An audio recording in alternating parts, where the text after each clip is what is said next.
Ayo, there's a boy. Ayo, there's a boy. Kenyan youth leader and political activist Kasmuel penned a sealing open letter to President William Ruto, a document that has quickly captured national attention for its raw emotion and unyielding demand of justice. The letter comes in the wake of months of unrest in Kenya, particularly following the controversial Financial Bill 2024 and the violent state response to protests that left at least 22 young demonstrators dead. Kasmuel, a prominent figure in the Gen Z-led anti-government protest, uses his platform to channel the frustration of a generation, calling for an end to state-sponsored violence and accountable for the lives lost. Kasmuel's letter is not for a mere critic but a deeply personal appeal. He begins by recalling a moment of connection with Ruto. I once shook your hand. I received nothing for it. No contract, no favor. I do not want a job. I do not want money. I want justice. This opening sets the tone for a message that is neither transactional nor opportunistic, countering criticism from some quarters of Gen Z activists who have questioned Moscow's motives, accusing him of seeking personal gain or shifting political alliances. Instead, Moscow positions himself as a voice for the voiceless, demanding justice for the slain protest and an end to the heavy-handed tactics of the letter.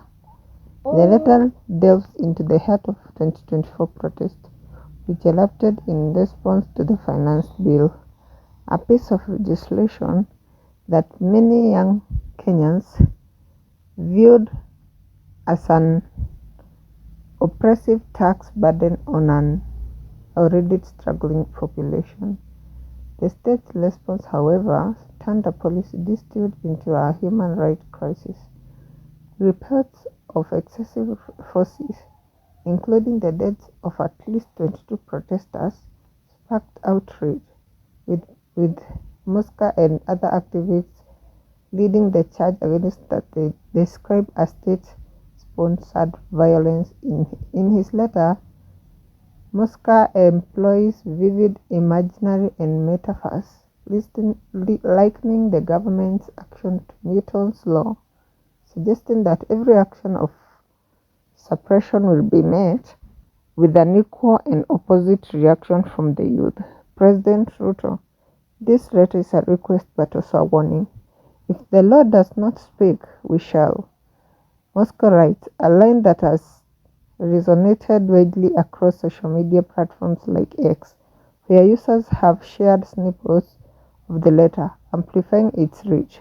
The emotional weight of his words is palpable as they address the silencing of youth voices and the violent suppression of dissent, issues that have long plagued Kenya but have reached a boiling point in recent years. Moscow's letter is not just a call for justice, but a broader critique of governance, touching on system issues like youth unemployment, a chronic problem that have fueled much of the discontent among Gen Z. The timing of the letter is significant. Just months earlier, on February 27, 2025, Moscow was photographed with former Prime Minister Raila Odinga, a meeting that sparked speculation about his political alignments. Yet, his open letter dispels any notion of partisan loyalty, fusing instead of the moral imperative of addressing the grievances of Kenyan's youth. Posts on X reflect a mixed sentiment, while some praise